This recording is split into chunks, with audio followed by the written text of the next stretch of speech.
धीमहि धियो यो नः प्रचोदयात्। मित्रों, यूं तो हमारे सनातन धर्म में अनेकों मंत्र हैं, लेकिन गायत्री मंत्र सर्वोपरि मंत्र क्यों माना जाता है? गायत्री मंत्र की साधना से व्यक्ति की समस्त परेशानियां कैसे दूर होती हैं? ऐसे तो हम सब गायत्री मंत्र से परिचित हैं, लेकिन इसकी विस्तृत जानकारी आज हम आपको देने के लिए जा रहे हैं कि गायत्री मंत्र के जाप करने से वह कौन सा सूत्र है जिसके कारण हम गायत्री मंत्र को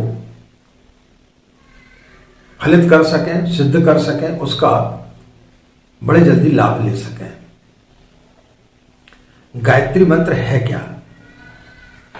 इसका हम जाप क्यों करें? गायत्री और गुरु का क्या संबंध है? यदि आप गायत्री मंत्र का जाप करना चाहते, इसके इच्छुक हैं, तो निश्चित रूप से यह वीडियो आपके लिए काफी लाभप्रद होगा। राधे राधे, जय श्री कृष्णा, नमस्कार। मैं आचार्य पंडित गिरीश बारोलिया। गायत्री महामंत्र।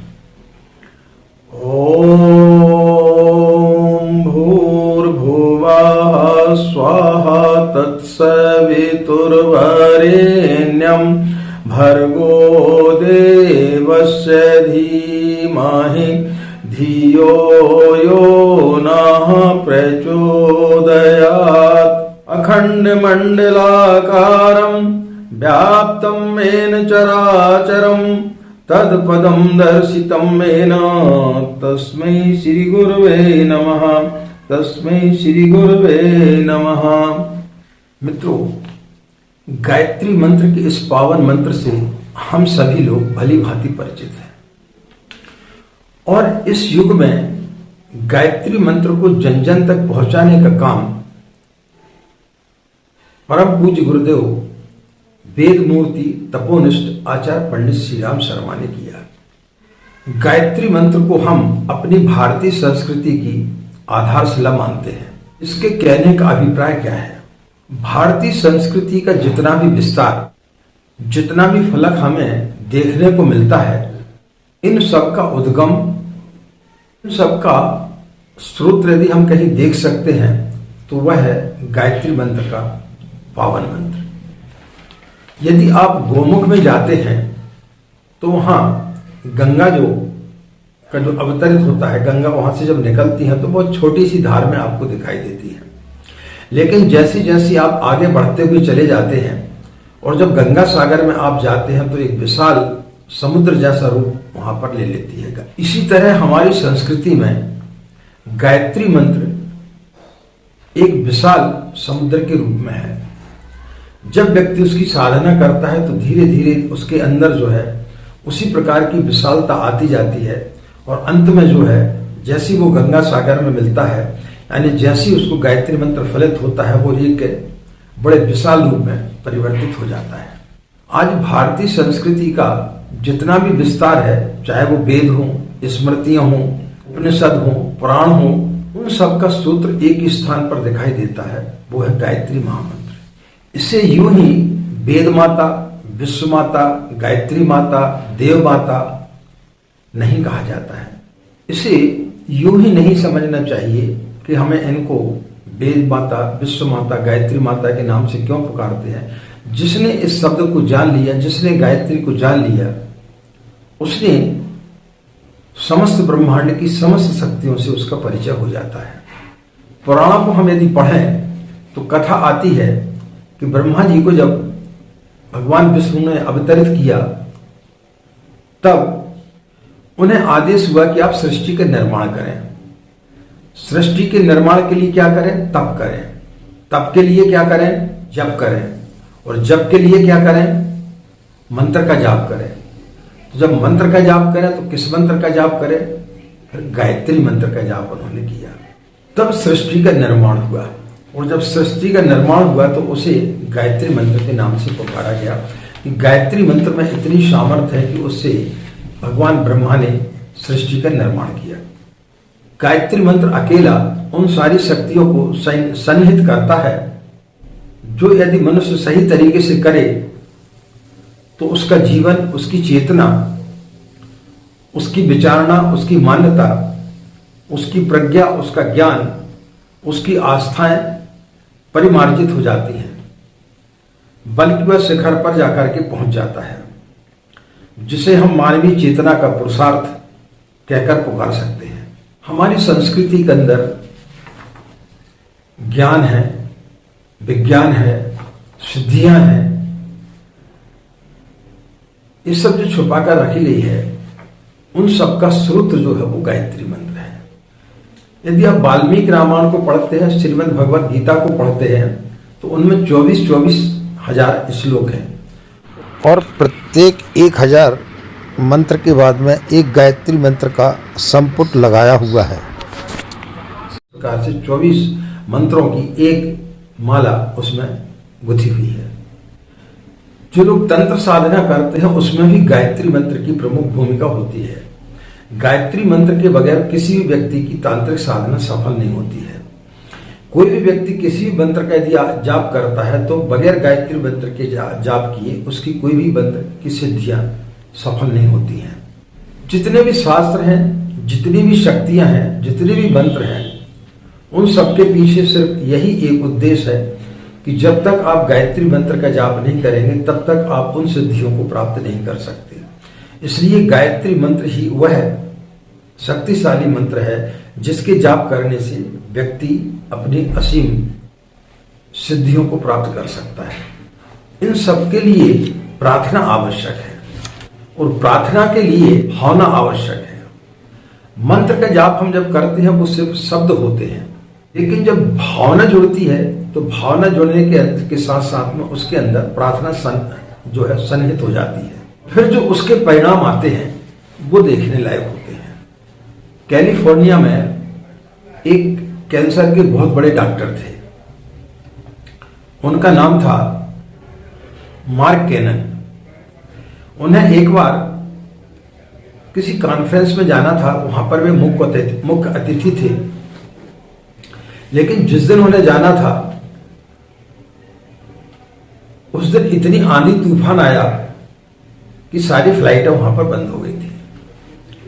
वो जितने बड़े कैंसर के डॉक्टर थे उतने ही बड़े वो नास्तिक थे। वो भगवान पर बिल्कुल विश्वास नहीं करते थे। उनके पास में जो भी व्यक्ति उनके जीवन काल में आया वो बिल्कुल ठीक होकर के गया। उनसे बड़ा कैंसर का डॉक्टर कोई नहीं था। जब आंधी तूफान आया, सारी फ्लाइटें रद्द हो गई और उनको जाना बहुत जरूरी था, तब उन्होंने सोचा कि टैक्सी किराए से कर ली जाए, लेकिन कोई टैक्सी खाली नहीं मिली। घर की गाड़ियों को देखा तो कोई भी ड्राइवर नहीं मिला। तब उन्होंने किराए की गाड़ी लेकर के वो रवाना हुए। 2-3 घंटे का सफर ही उन्होंने तय किया था कि अचानक फिर से तूफान काफी ज्यादा हो गया। सामने देखा एक मकान था, उस मकान में जाकर के उन्होंने शरण ली, विश्राम किया, भोजन आदि किया। तो उन्होंने उस घर की मालकिन से बोला कि आप भी भोजन कर लें। तो उसने बोला कि नहीं, मैं पहले प्रार्थना कर लेती हूं, उसके पश्चात में मैं भोजन करूंगी। तो उन्होंने बोला कि मैं ये प्रार्थना इत्यादि पर कभी भी भरोसा नहीं करता हूं, लेकिन फिर भी आप मुझे बताएं कि आप प्रार्थना किसकी करने के लिए जा रहे हैं। तो उन्होंने बताया कि बाजू के कमरे में मेरा बच्चा है, उसे कैंसर हो गया है और कैंसर उसका तभी ठीक हो सकता है जब मार्केंड डॉक्टर आकर के उसका इलाज करें। अब मैं गरीब हूं, मेरे पास में इतनी शक्ति सामर्थ्य तो नहीं है कि मैं अपने बच्चे को उनके अस्पताल तक ले जा सकूं। इसलिए मैं नित्य प्रार्थना करती हूँ ईश्वर से कि हे ईश्वर, तू इस प्रकार का कुछ चमत्कार कर कि वो डॉक्टर स्वयं यहां पर आ जाए और मेरे बच्चे का इलाज कर दे। तो डॉक्टर हतभम्ब रह गया।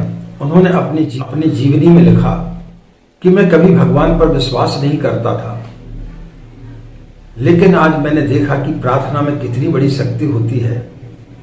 ईश्वर को मुझे उस महिला तक पहुंचाना था, इसलिए उन्होंने आंधी तूफान लाया और ऐसी स्थिति निर्मित की कि मुझे उसके घर में जाकर के ठहरना पड़ा और फिर मुझे उसका बच्चे का इलाज करना पड़ा और वो बच्चा पूर्ण रूप से स्वस्थ हो गया।